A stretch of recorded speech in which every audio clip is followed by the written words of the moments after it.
Callum Kulgam में कल शाम एक आतंकी हमला, एक दहशतगर्दाना हमले में अभी तक 2 जो नॉन लोकल्स हैं उनकी मौत वाक़या हुई है।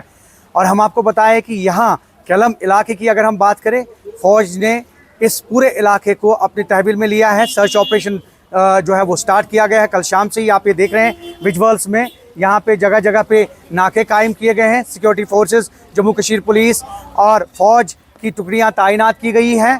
और कहीं ना कहीं कल जो आतंकी हमला हुआ यहाँ केलम कुलगाम इलाके में, और उसके पेश नज़र एहतियात बरती जा रही है। जगह जगह पे जितने भी मुतलका इलाके हैं, यहाँ आसपास के इलाके हैं, वहाँ पे कॉर्डन और सर्च ऑपरेशन जो है वो शुरू कर दिया गया है। हम आपको बताएं कि छत्तीसगढ़ से ताल्लुक़ रखने वाले एक दीपक और एक जो भूपेंद्र हैं, वो इस हमले में जो है वह हलाक हुए हैं। हालांकि कल शाम जिस तरह से ये वाक़या पेश आया, उसके फ़ौरन बाद दोनों को गवर्नमेंट मेडिकल कॉलेज अनंतनाग में इलाज के लिए दाखिल तो कर दिया गया था, लेकिन एक की मौत रास्ते में ही वाक़या हुई और दूसरे को मज़ीद इलाज के लिए श्रीनगर के अस्पताल मुंतकिल किया गया, जहां उसकी मौत आज सुबह सवेरे जो है वाक़या हुई। ज़ख्मों की ताब न लाकर दोनों चल बसे और ऐसे में सर्च ऑपरेशन का दायरा, आप विजुअल्स में देख रहे होंगे, सर्च ऑपरेशन का दायरा जो है वसी कर दिया गया है। आप ये देख रहे हैं काफ़ी तादाद में सिक्योरिटी फोर्सेज यहाँ पे तैनात हैं, जगह जगह पे नाकाबंदी। और इस नाकाबंदी के चलते ये जो पूरा इलाका है, चाहे हम अनंतनाग कुलगाम रोड की बात करें, यहाँ केलम इलाके की बात करें, तो चप्पे चप्पे पे सिक्योरिटी फोर्सेज तैनात हैं। कोशिश ये की जा रही है कि जितने भी लोग इसमें मुलव्वस हैं और उनको जल्द से जल्द किफ़र किरदार तक पहुँचाया जाए। और हम आपको बताएं, यहाँ इस इलाके से यही अपडेट कि पूरे इलाके को फ़िलहाल जो है सिक्योरिटी फोर्सेज ने सील कर दिया है और तलाशी अभियान अभी भी जारी है। ज़हूर रिजवी, न्यूज़ 18 नेटवर्क, केलम कुलगाम।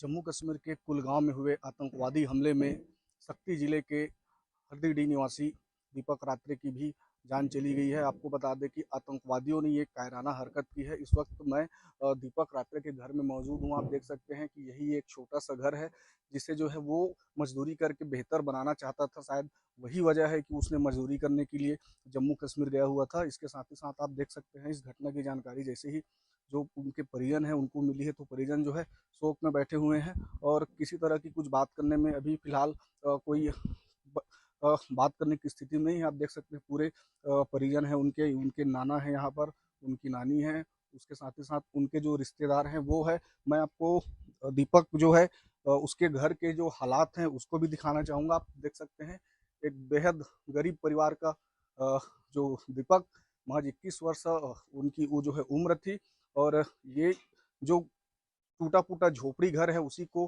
बनवाने के लिए वो मजदूरी करने के लिए गया हुआ था, लेकिन आतंकवादियों द्वारा की गई इस कायराना हमले में उसे जो है अपनी जान गंवानी पड़ी है।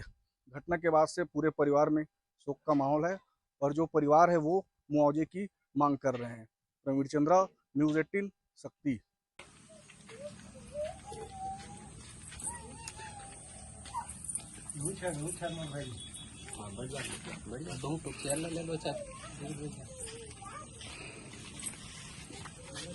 भांजा खत्म हो गए, बचपन से पाल पोस के बड़े करे, आज खत्म हो गए, बताओ। पाल पोस के तो बड़ा करे हैं साहब, यही और हमन के मांग है कि ओकर तो एक ठग लौता लइका का दवा है बढ़िया मजा के फुलेन पासेन छोटे बड़े करें। हमारे भाचा ला वहाँ नाने हन दिल्ली गाँव ला, तो ओकर घर के मन घलकन हमन के कोई सहमति नहीं दे घलकन नहीं देहे बा। तो हमन ला सरकार के अतके भर मांग है कि हमन ला मुआवजा वह ततना दे देवाई। 30-40 लाख का जितना भी हो, छत्तीसगढ़ के सरकार हो या श्रीनगर के सरकार हो या कहीं से भी सरकार हो, वो हमका मुआवजा दे देवाई हमन ला। का चाहत आप मन अंतिम संस्कार ओकर यहीं हुआ कि ओकर गांव? अंतिम संस्कार सर मैं बोला छोटे बड़े करे हैं, सब चीज करे हैं। अंतिम संस्कार हमार गांव में ही हुई, हमारे हाथ से हुई। बढ़िया मजा के हमन हमारे हाथ से बोला पाले पोसे हैं, बढ़िया मजा करे हैं। छोटे बड़े करे हैं, लोग का शादी बर सब हो गए, लेकिन हमार हाथ से ओकर अंतिम संस्कार ओकर ये हुआ सब चीज है।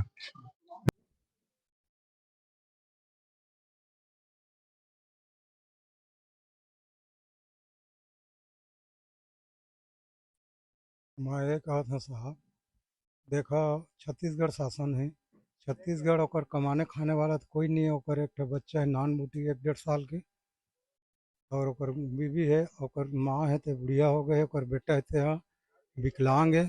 मैं ये चाहता हूँ सरकार से, मैं ये कहना चाहता हूँ ओकर खर्चा पानी के लिए कुछ भी काम दिलगा ओकर देवें।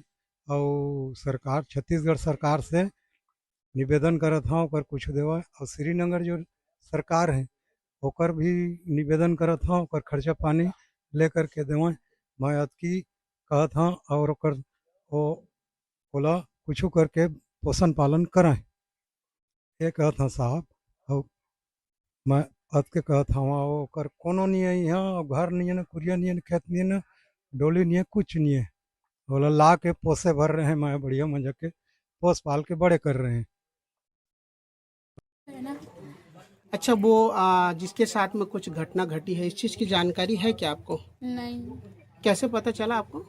मीडिया वाले आए तो बताए क्या बताया? कि ऐसे ऐसे नक्सलवादियों के मतलब नक्सलवादियों से दुर्घटना हुई, तो आपके भाई नहीं रहे बोलकर बताई। नहीं। पुलिस लोग आए थे घर? हाँ आए थे, कितने बजे आए थे? वो लोग रात को आए थे 2 बजे। कौन वो मेरे भैया है। कौन कौन गए हैं काम करने? अच्छा, उनके बच्चे भी हैं क्या? ये है मेरे भतीजा। अच्छा, एक बच्चा है, लड़का है लड़की है? लड़का। मम्मी पापा अलग गए हैं, वो लोग हिमाचल साइड गए। अच्छा। हाँ, मैं बधाई हूँ। आप बताएं। अच्छा अच्छा। अभी प्रशासन की कुछ टीम आई है कि नहीं आई है यहाँ पर आपको मुलाकात करने? अभी नहीं आए।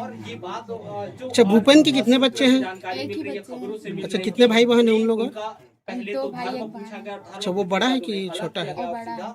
बड़ा है। ये बताएंगे। रात में ही पता चल गया था हमको पुलिस वालों के माध्यम से, इंटेलिजेंस के माध्यम से कि ऐसी ऐसी घटना हुई है और जो मृतक हैं वो हमारे क्षेत्र के ग्राम छुहिया के निवासी हैं और वो जस्ट 4-5 महीने पहले ही काम के लिए वहाँ गए हुए थे।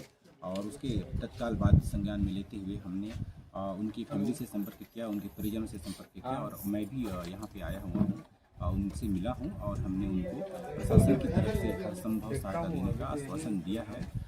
और कलेक्टर मैडम भी लगातार हमसे संपर्क बनाए हुई हैं, उनका हालचाल जान रही हैं वो। और उनकी वाइफ से, जो मृतक है उनकी वाइफ से मैंने बात किया और इसमें उन्होंने मृतक का जो अंतिम संस्कार है वही कश्मीर में ही करने की बात कही है। उसके बाद अगर वो यहाँ वापस आना चाहें तो हम वापस लाने में भी उनकी मदद कर रहे हैं। और मैंने अपना नंबर भी उनको दे दिया है, मोबाइल नंबर, जहाँ भी ज़रूरत पड़ता है हम आपके साथ हैं ऐसा बोल के। और यहाँ भी हमने सरपंच को स्थानीय स्तर पर निर्देशित किया है कि जो भी सहायता पड़ती है राशन वगैरह की, भोजन वगैरह की, क्योंकि ये दुख की घड़ी है, ऐसे में उनको ध्यान नहीं रहता खाना वगैरह का, तो भोजन वगैरह का भी प्रबंध उनके लिए हम यहाँ पे कर रहे हैं और लगातार हम प्रशासन की तरफ से इनके साथ खड़े हैं।